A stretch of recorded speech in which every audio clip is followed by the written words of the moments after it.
Killer's bizarre last meals before execution. If you could choose your last meal before you die, what would you choose?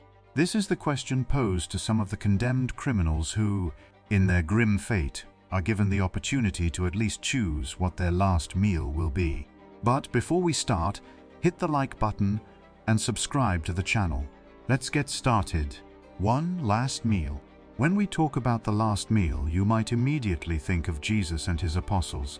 But no, today we're not going to talk about the Last Supper. We're talking about other kinds of meals. The last meals given to prisoners before their execution have been a subject of symbolism and controversy throughout history. This ritual, common in many cultures and legal systems, has captured public attention and sparked debates about the ethics and humanity of dealing with death row inmates. The practice of offering death row inmates a last meal has deep historical and cultural roots. In some traditions, providing a last meal is seen as an act of humanity, a way to provide some comfort or dignity in the prisoner's final moments. However, the nature of these last meals varies greatly from place to place and over time. In the United States, for example, the last meal has become an iconic aspect of the death penalty. Inmates sentenced to death are typically invited to choose their last meal from a menu provided by the prison. This menu can include a variety of choices, ranging from simple dishes to more extravagant ones. Some prisoners choose foods that they remember from their childhood or that hold emotional significance for them. However, this seemingly humane gesture has sparked criticism and debate. Some argue that offering death row inmates a last meal option is hypocritical and doesn't change the final and irreversible nature of the death penalty. Others question the morality of devoting resources to catering to the culinary whims of those about to lose their lives, rather than addressing more fundamental issues related to the criminal justice system. There have also been notorious cases in which the choice of the last meal has attracted media attention. Some prisoners have requested unusual or overly lavish meals, drawing public criticism. These choices are sometimes seen as a way of challenging the system or as a final act of defiance before execution. In other parts of the world, however, the practice of offering a last meal can vary widely.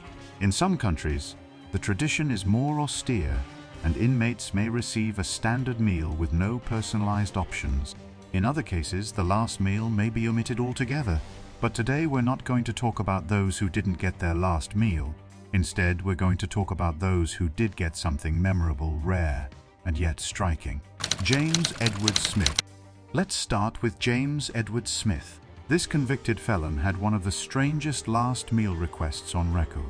James Edward Smith was convicted of fatally shooting a man during an armed robbery in Texas in 1983. When it came to his last meal request in 1990, all he wanted was a piece of dirt. His request was denied, and instead he was served a cup of yogurt, which is, of course, the only reasonable alternative you'd order in such a situation. Ronnie Lee Gardner. Many death row inmates have used their last meal as an opportunity to make thoughtful decisions, and Ronnie Lee Gardner was certainly determined to make his last sitting last as long as possible. He was convicted of murder in 1985, but didn't face the death penalty until 2010. He didn't go overboard with his order of steak, lobster tail, apple pie with vanilla ice cream and a roll, but he did have another request, the Lord of the Rings trilogy to watch while he ate. Surprisingly, Gardner was allowed to do so, and with a combined duration of over 11 hours, this must have been the longest Last Supper in history.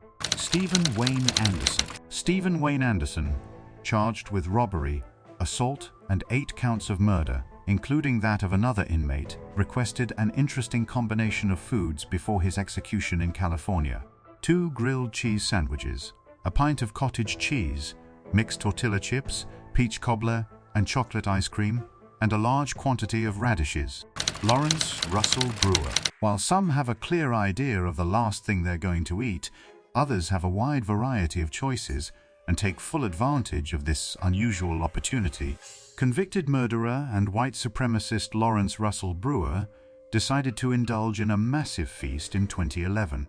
He requested 2 chicken fried steaks with gravy and onions, a triple bacon cheeseburger, a cheese omelette with ground beef, tomato, onion, bell peppers, and jalapenos, 3 fajitas, a meat feast pizza, a bowl of fried okra, half a loaf of bread, peanut butter fudge with crushed peanuts, and some bluebell ice cream, all washed down with 3 root beers.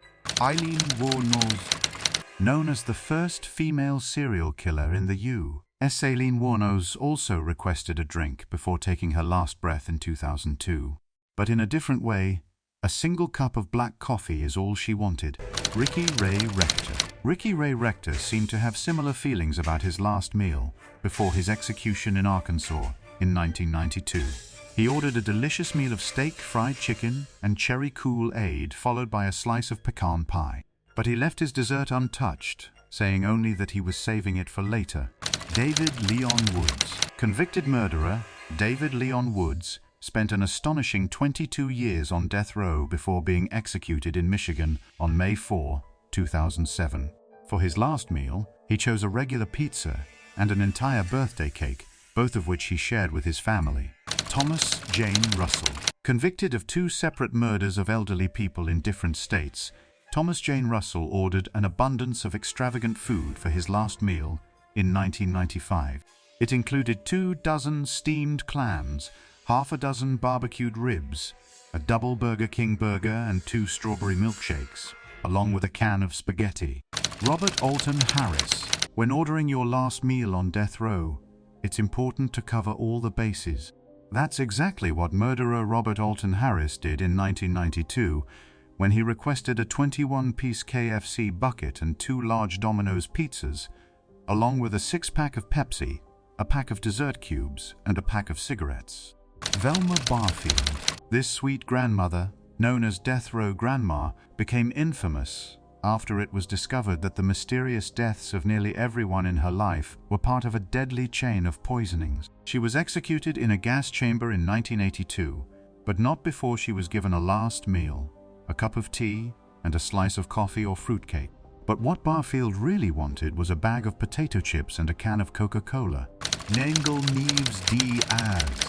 Ngelende Neves Diaz deliberately refused his last meal. Accused of murder, kidnapping, and armed robbery, he maintained his innocence until his execution in 2006. He ordered nothing special and was served the prison's Wednesday menu: shredded turkey with taco seasoning, cheese, rice, pinto beans, tortilla shells, apple pie, and ice cream. His last words were an act of revenge, but also a cowardly gesture toward humanity. John Wayne Gacy. Another criminal who took advantage of the last meal request was the infamous serial killer John Wayne Gacy, also known as the Killer Clown. He was convicted of 33 counts of murder and executed by lethal injection in Illinois in 1994.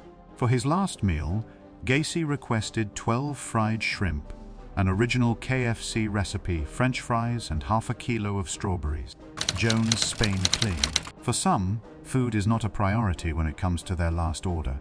Convicted of murder and armed robbery, Jones Spain Kling was executed in Florida State Prison in 1979. Previously known as a heavy drinker, Kling refused any special food preparations and asked for a bottle of Jack Daniels. Timothy McVeigh. Timothy McVeigh was the man responsible for the 1995 Oklahoma City bombing, the largest terrorist attack in the United States prior to the events of September 11, 2001. Despite being responsible for 168 innocent deaths, the only thing McVeigh wanted to eat before his execution in 2001 was 2 pints of Choco Chef mint ice cream. Peter Gunning. Convicted killer Peter Gunning may rival Lawrence for one of the largest death row meal orders ever. In 2004, he confessed to his murder and robbery crimes and requested an impressive order: 20 beef tacos, 20 beef enchiladas, 2 double cheeseburgers, a jalapeno pizza, a fried whole, spaghetti with salt, and a modest dessert of half a chocolate cake, half a vanilla cake, cookies and cream ice cream, caramel and nut ice cream, and a small fruitcake. Philip Workman. When Philip Workman was executed in 2007 for the 1982 murder of a police officer, his own indulgence wasn't the last thing on his mind when he ordered his last meal. He requested that a large vegetarian pizza be delivered to a random homeless person, but prison officials refused to comply, so Workman ate nothing. Surprisingly, homeless shelters in Tennessee received large quantities of vegetarian pizza from people all over the country. Sanderfoot. This man was convicted of murdering a woman and her 2 daughters in 1979 and sentenced to death in 2011. For his last meal, he ordered 2 salami sandwiches on white bread with peanut butter and a grape jelly sandwich on white bread, along with iced tea and coffee. Robert Dale Conklin. Robert Dale Conklin was executed in 2005, but not before he requested a meal fit for a 5-star restaurant. He ordered a bacon-wrapped filet mignon, sautéed shrimp with separate garlic butter and lemon, andouille with sour cream and chives and crispy bacon bits. He also had corn on the cob, asparagus with hollandaise sauce, buttered French bread, goat cheese, melon, and vanilla ice cream. Unfortunately, his refined tastes did not match the nature of his crimes, as he killed his lover with a screwdriver to the ear. Victor Harry Fager. In 1963, 28-year-old Victor Harry Fager was sentenced to death by hanging for kidnapping and murder.